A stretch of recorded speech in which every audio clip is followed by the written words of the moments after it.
ನಮಸ್ಕಾರ ಸ್ನೇಹಿತರೆ, ಇವಾಗ ಮೈಸೂರಿಂದ ಹಿಮವದ್ ಗೋಪಾಲಸ್ವಾಮಿ ಬೆಟ್ಟ ಮತ್ತು ಬಂಡೀಪುರ ಅಭಯಾರಣ್ಯ ನೋಡಕ್ಕೆ ಹೊರಟಿದ್ದೀನಿ. ಇದು ಮೈಸೂರಿಂದ ಸುಮಾರು 60ರಿಂದ 70 ಕಿಲೋಮೀಟರ್ ದೂರದಾಗೈತಿ. ಬನ್ನಿ ಈ ಹಿಮವದ್ ಗೋಪಾಲಸ್ವಾಮಿ ಬೆಟ್ಟ ನೋಡ್ಕೊಂಡು ಆನಂತರ ಬಂಡೀಪುರ ಕಾಡಿನಾಗ ಹೋಗಿ ಕಾಡು ಪ್ರಾಣಿಗಳನ್ನ ನೋಡ್ಕೊಂಡು ಬರೋಣ ಸ್ನೇಹಿತರೆ. ಇವಾಗ ನಾನು ಈ ಹಿಮವದ್ ಗೋಪಾಲಸ್ವಾಮಿ ಎಂಟ್ರೆನ್ಸ್ ಪಾಯಿಂಟಿಗೆ ಬಂದಿದ್ದೀನಿ. ಇಲ್ಲಿಂದ ಯಾವುದೇ ಪ್ರೈವೇಟ್ ವೆಹಿಕಲ್ಗಳನ್ನ ಮೇಲೆ ಬಿಡಲ್ಲ, ಆದರೆ ಗೌರ್ಮೆಂಟ್ ಬಸ್ ಫೆಸಿಲಿಟಿ ಇರುತ್ತೆ. ಸೊ ಟಿಕೆಟ್ ತಗೊಂಡ್ಕೊಂಡು ಹೋಗೋಣ ಬನ್ನಿ ಮೇಲ್ಗಡೆ.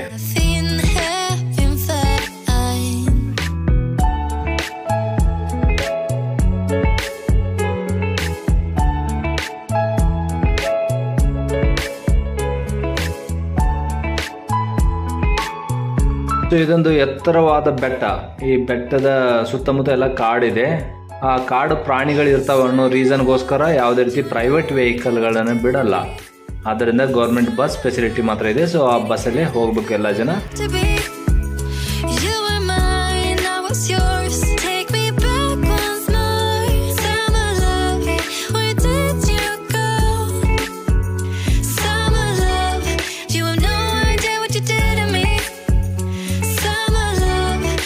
ಈ ಬೆಟ್ಟದ ಮೇಲೆ ಹೋದಂತೆಲ್ಲ ಸುತ್ತಮುತ್ತಲು ಮೋಡಗಳು ಕವಿದಿರುತ್ತೆ. ಸೊ ಅದಕ್ಕೋಸ್ಕರ ಈ ಬೆಟ್ಟ ಹಿಮವನ್ನ ಹೊದ್ದಂತೆ ಕಾಣುತ್ತೆ. ಅದಕ್ಕೆ ಹಿಮವದ್ ಗೋಪಾಲಸ್ವಾಮಿ ಬೆಟ್ಟ ಅಂತೇಳಿ ಕರೀತಾರೆ ಈ ಒಂದು ಬೆಟ್ಟಕ್ಕೆ. ಶ್ರೀಕೃಷ್ಣನ ರೂಪದಲ್ಲಿರುವ ಈ ಗೋಪಾಲಸ್ವಾಮಿ ದೇವಸ್ಥಾನ ಸುಮಾರು 14ನೇ ಶತಮಾನದಲ್ಲಿ ಹೊಯ್ಸಳ ಸಾಮ್ರಾಜ್ಯದ ರಾಜನಾದ ಸುಮ್ಮಣ ಈ ದೇವನ ಕಾಲದಲ್ಲಿ ನಿರ್ಮಿಸಲಾಗಿದೆ ಅಂತೇಳಿ. ಸ್ನೇಹಿತರೆ, ಇದು ಬಂಡೀಪುರ ರಾಷ್ಟ್ರೀಯ ಉದ್ಯಾನದ ಭಾಗವಾಗಿದ್ದು ಈ ಪ್ರದೇಶದಲ್ಲಿ ಹುಲಿಗಳು, ಕಾಡಹಂದಿಗಳು, ಆನೆಗಳು ಮತ್ತು ಹಲವಾರು ಕಾಡುಜೀವಿಗಳು ಕಂಡುಬರುತ್ತವೆ.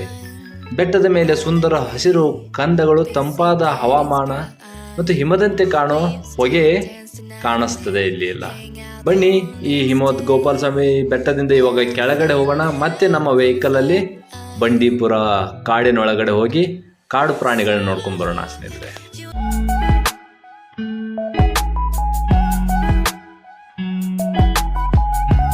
ಇದು ಬಂಡೀಪುರ ಅಭಯಾರಣ್ಯ, ಹುಲಿಗಳ ಸಂರಕ್ಷಣಾ ತಾಣ ಕೂಡ ಅಂತ ಹೇಳ್ತಾರೆ. ಸೊ ಇಲ್ಲಿಂದ ನಾವು ಇದೇ ಸ್ಟ್ರೇಟ್ ರೂಟಲ್ಲಿ ಹೋದರೆ ಊಟಿ, ತಮಿಳುನಾಡಿನ ಊಟಿಗೆ ಹೋಗ್ಬೋದು. ಸೊ ನಾವು ಸ್ವಲ್ಪ ಮುಂದಕ್ಕೆ ಹೋಗಿ ಎಲ್ಲರೂ ಕಾಡು ಪ್ರಾಣಿಗಳು ಕಂಡ್ರೆ ಅಲ್ಲಿಂದ ಮತ್ತೆ ನೋಡಿಕೊಂಡು ತಿರುಗಿ ಬರಬೇಕನ್ನೋ ಪ್ಲ್ಯಾನಲ್ಲಿ ಇಷ್ಟೇ ಹೋಗ್ತಾ ಇದ್ದೀವಿ. ಊಟಿವರೆಗೂ ಏನು ಹೋಗ್ತಾ ಇಲ್ಲ ಸ್ನೇಹಿತರೆ.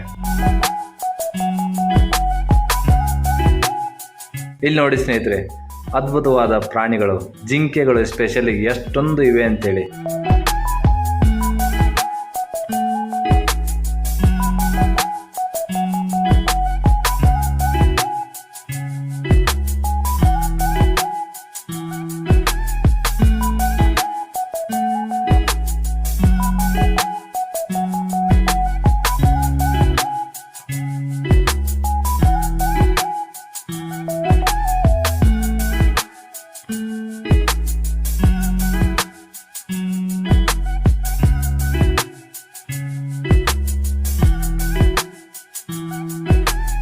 ಪ್ರಾಣಿಗಳನ್ನು ಸೆರೆ ಹಿಡಿಯೋಣ ಸ್ನೇಹಿತರೆ, ಆದರೆ ಕ್ಯಾಮರಾದಲ್ಲಿ ಮಾತ್ರ ಅಂತ ಹೇಳ್ತಾ ಈ ಒಂದು ವಿಡಿಯೋನ ಇಲ್ಲಿಗೆ ಮುಗಿಸ್ತೀನಿ. ನನ್ನ ಮುಂದಿನ ವಿಡಿಯೋ ಜೊತೆ ಮತ್ತೆ ತಮ್ಮನ್ನು ಭೇಟಿಯಾಗುತ್ತೇನೆ. ಅಲ್ಲಿವರೆಗೂ ನಮಸ್ಕಾರ, ಜೈ ಹಿಂದ್.